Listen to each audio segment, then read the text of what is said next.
Hey, friends. Welcome back to One Sip, One Tip. Since Valentine's Day is tomorrow, I wanted to use this moment to talk about love, but maybe not in the way that you might think, or the way that culture usually frames it.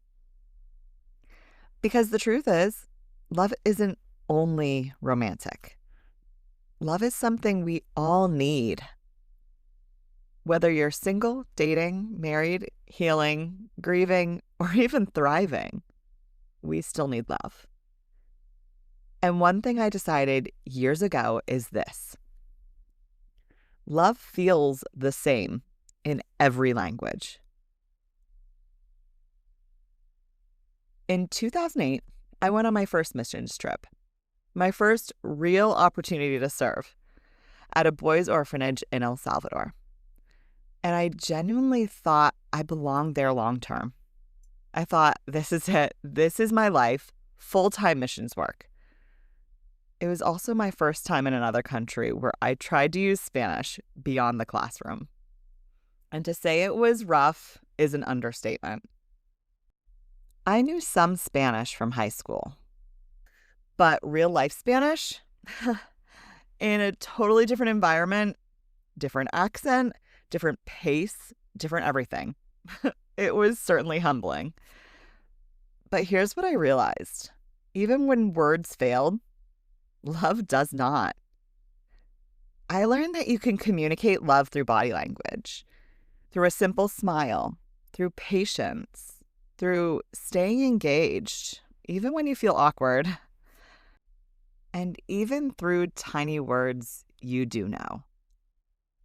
I remember using words like baila, psicolo, or brinca because I got to teach a little gymnastics during an after-school program with the girls.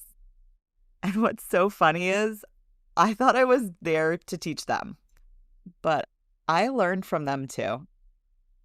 They were so happy to learn, to play, to be seen.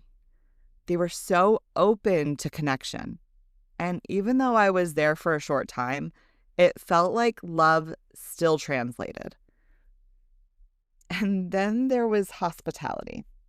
We only had one night with a host family, but it was incredible. Like true, genuine hospitality, where you don't feel like a visitor, you feel like you're part of the home. It was warmth, it was care, it was, we're doing life together tonight. And then there was playing soccer with the boys. Well, football, technically. It was so much fun. And it was a way to engage and learn who everyone was. No deep conversation required. No perfect vocabulary required. Just presence. Just play and connection. That experience was a huge part of what led me to believe love means and feels the same in every language. And here's how I would define it now. Love looks the same everywhere. It's care, it's presence, it's trying to communicate until the other person feels understood. Love is healing, it's restorative, it's comfort, like the soul feels loved. And honestly, I think your body knows when it's loved. I think your body relaxes when it feels safe in love. Your mood lifts when you feel cared for. We all need that warm, fuzzy feeling of being known and loved by other people, even if it's not romantic. But love is also a choice. And I think we're all capable of loving deeply. We just hesitate because honestly, the song is true. Love sometimes hurts. And because love can hurt, people protect themselves. People pull back. People keep things surface level. People avoid receiving love because it feels vulnerable. Or they avoid giving it because it feels risky. And that brings me to Valentine's week. I think the biggest misconception about love on Valentine's is that it has to be romantic. I have celebrated many Valentine's days alone. And I've also celebrated Valentine's Days where my dad would take me out on a date. And honestly, those are some of my favorite memories. I've had cheesy Valentine's Day parties, like before we even knew what charcuterie was. But the vibe was the same. Snacks, friendships, laughter, and let's be honest, everything was seasoned with cheese. Because why not?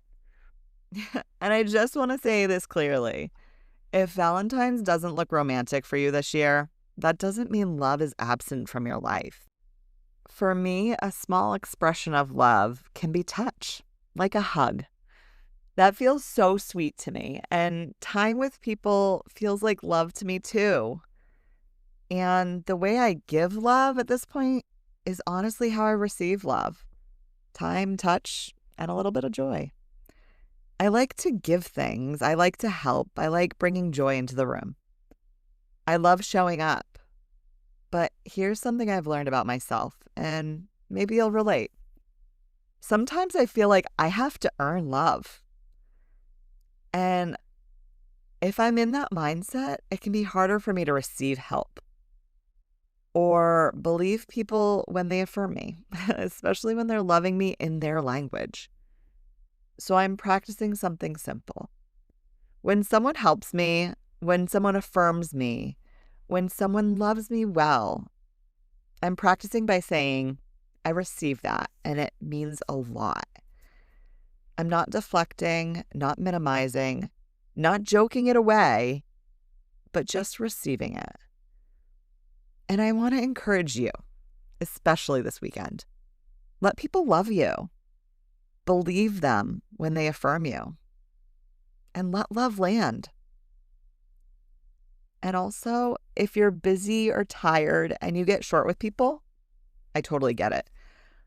I've done that. And I never leave it like that. I will always circle back. I will apologize. I will explain. I will repair. Because love isn't perfection. Love is humility, repair, and returning. And if I could speak directly to you, wherever you are, to my single friends, to be loved is to be known. And I pray you feel known by the people you've surrounded yourself with. To my friends in relationship, I hope you feel cared for and loved in a way that doesn't feel sacrificial, in a heavy way, but safe and giving, mutual and kind. And to my friends who are grieving, lonely, or triggered by this holiday, I pray you have a divine appointment with Jesus so he can show you how gracious he is and how deeply loved you are. So here's your one sip, one tip for the next 24, 48 hours. Remember, everyone is going through something. It might be their highest high, or it could be their lowest low. So walk through the next days with love in your heart and give it away like confetti. Like New York, New Year's Eve, like a lot of confetti. And don't forget to include yourself in that. Where do you need to show yourself love and grace? Because I can be my own worst enemy too. So speak kindly to yourself and receive kindness. Receive God's love through the people he has surrounded you with. All right, friends. Happy Valentine's weekend. Love well, receive love well, and let it be simple because love feels the same in every language.